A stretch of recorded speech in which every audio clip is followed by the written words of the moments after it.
Assalamu alaikum students. I am Ujala Iftikhar and today I am going to present my next lecture that is chemical coordination. Students अब तक हमने nervous system के बारे में बात की थी यानी एनिमल्स के अंदर हमने कहा था कि नर्वस कोऑर्डिनेशन भी होती है और केमिकल या हार्मोनल कोऑर्डिनेशन भी होती है। नर्वस कोऑर्डिनेशन की हमने जो है वो प्रीवियस बात कर ली। अब जो है वो मैं बात करने जा रही हूँ मैं करने जा रही हूँ केमिकल कोऑर्डिनेशन। केमिकल कोऑर्डिनेशन में आपको पता है कि हम हार्मोन्स की बात करेंगे और हार्मोन्स के लिए बहुत से ग्लैंड्स हैं जो अपनी वर्किंग इनके लिए परफॉर्म कर रहे हैं। One by one, we are going to discuss the detail of each gland with its hormones. Now, let us start with the description. सबसे पहले अगर मैं इंट्रोडक्शन की बात करूं स्टूडेंट्स तो हमारी बॉडी या ह्यूमन बींग्स में या एनिमल्स में अगर हम बात करें तो दो तरह के ग्लैंड्स हैं, एक्सोक्राइन ग्लैंड्स हैं और एंडोक्राइन ग्लैंड्स हैं। जो एक्सोक्राइन ग्लैंड्स हैं they release products into the ducts, for example sweat है, डाइजेस्टिव जूसेस जो स्टमक में रिलीज किए जाते हैं। इसके साथ साथ एंडोक्राइन ग्लैंड्स हैं जो डक्टलेस होते हैं, जिनके अंदर डक्ट्स जो है वो नहीं, डायरेक्ट ब्लड स्ट्रीम में ही जो है वो हार्मोन्स को रिलीज कर दिया जाता है और ब्लड सर्कुलेशन से ही अपनी रिक्वायर्ड डेस्टिनेशन तक पहुंच जाते हैं। इसके कुछ फंक्शंस जो है वो आप यहाँ पर इजीली ऑब्जर्व कर सकते हैं। अब अगर मैं बात करूं कि हार्मोन क्या है, इसकी डेफिनेशन क्या है, it is a chemical signal that is secreted into the circulatory system and communicates regulatory messages within the body। यानी हार्मोन्स जो है वो डायरेक्ट ब्लड स्ट्रीम में जो है सिक्रीट आउट किए जाते हैं और अपने टारगेट सेल पर जाकर, जो कि अवे भी हो सकता है और नियर भी हो सकता है, जाकर जो है वो एक्ट करते हैं। एंडोक्राइन सिस्टम में आप डिफरेंट ग्लैंड्स जो है वो यहाँ पर इस डायग्राम में ऑब्जर्व कर सकते हैं। हमने ईच एंड एवरी ग्लैंड की डिटेल पढ़नी है विद इट्स हार्मोन्स के कौन कौन से हार्मोन इसमें रिलीज होते हैं। टोटल जो है वो 20 एंडोक्राइन ग्लैंड्स और टिश्यूज हैं lying in different parts of the body. Now let us start how do hormones work. अब हार्मोन्स जो है वो किस तरह अपना काम करते हैं।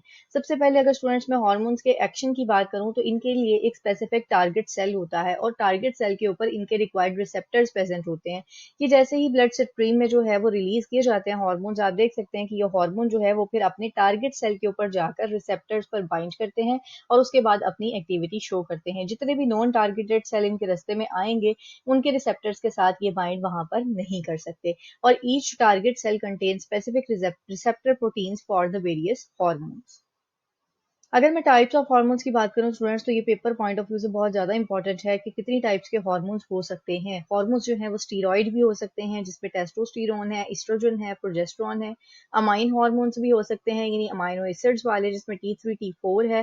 पेप्टाइड हार्मोन्स हैं, प्रोटीन हार्मोन्स हैं, ग्लाइकोप्रोटीन्स हैं और लास्ट पर जो है वो प्रोस्टाग्लैंडिन्स की टाइप आपको दिखाई दी है। इस डायग्राम से जो है वो आप देख सकते हो कि ईच एंड एवरी ग्लैंड में जो जो से हार्मोन्स जो है रिलीज किए जाते हैं वो कौन कौन से हैं। यहाँ से वन बाय वन अब मैं एक एक करके ग्लैंड की डिस्कशन करूंगी और उसके साथ साथ उसके मेन जो हार्मोन्स जो रिलीज करवाए जाते हैं और उनका क्या फंक्शन है ह्यूमन बॉडी में, I am going to discuss it in detail. Now let us start with the endocrine glands of mammals. अगर मैं एंडोक्राइन ग्लैंड की बात करूं स्टूडेंट्स तो सबसे पहला ग्लैंड जिसकी मैं डिस्कशन करने जा रही हूं वो है hypothalamus. You are well familiar with this hypothalamus part क्योंकि जब मैंने ब्रेन के डिफरेंट पोर्शंस की बात की थी तो उसके पार्ट्स में मैंने आपको जो है वो फोर ब्रेन में हाइपोथैलेमस की डिस्कशन की थी। अगर हाइपोथैलेमस की हम बात करें तो स्टूडेंट्स ये पिट्यूटरी ग्लैंड के साथ मिलकर जो है वो अपने फंक्शंस परफॉर्म करता है। ये किस तरह परफॉर्म करता है कि हाइपोथैलेमस के अंदर कुछ न्यूरो सिक्रेटरी सेल्स होते हैं। ये सेल्स क्या करते हैं कि ये एडीएच और ऑक्सीटोसिन को जो है वो रिलीज करवाते हैं।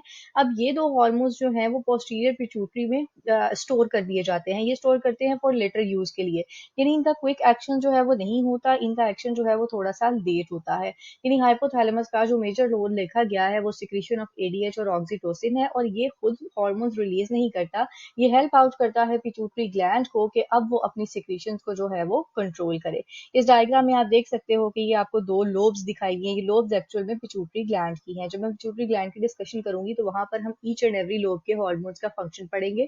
अभी जो है वो जनरल आपने याद रखना है कि हाइपोथैलेमस जो है इसमें न्यूरोसेक्रेटरी सेल्स होते हैं और ये सेल्स जो हैं ये प्रोड्यूस करते हैं hypothalamic releasing and hypothalamic inhibiting hormones. यानी कि जो हाइपोथैलेमस है ये दूसरे ग्लैंड्स की सिक्रीशंस को या तो कंट्रोल करता है या उन्हें इनिशिएट करेगा या फिर उन्हें इनहिबिट करेगा।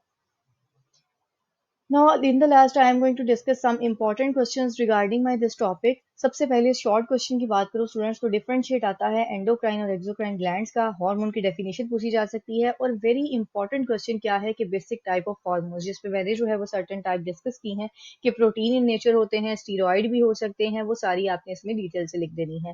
फिर उसके बाद role of hypothalamus with pituitary gland in detail जो है वो पूछा जाता है with its diagram. I wish कि आज का लेक्चर आपको समझ आ गया होगा। अगर आपको किसी भी चीज से रिलेटेड या कोई हार्मोन से रिलेटेड प्रॉब्लम है तो you can easily ask me in comments. Thank you.